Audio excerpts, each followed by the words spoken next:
కాకపోతే రాజశేఖర్ డౌట్ ఈ సినిమా ఎంతవరకు ఆడిద్దు.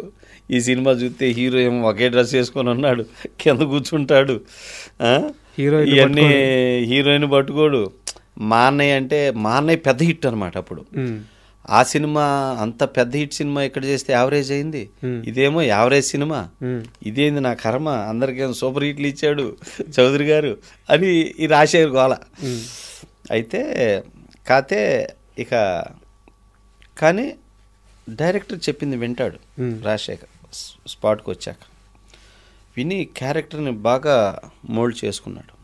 మోల్డ్ చేసుకుంటే నేను అక్కడికి ఎమోషన్లో రాజశేఖర్ మీద ఏ యాంగిల్ వర్కౌట్ అవుతుంది అనేది మైండ్లో పెట్టుకొని ఎప్పుడు రాజశేఖర్ గారి మీద యాక్షన్ ఫ్యామిలీ డ్రామా వర్కౌట్ అవుతాయి.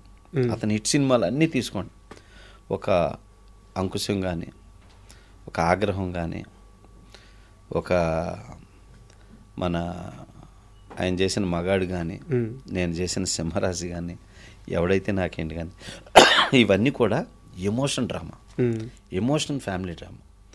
ఇక ఏ యాంగిల్కి వెళ్ళినా కొట్టేస్తాయి.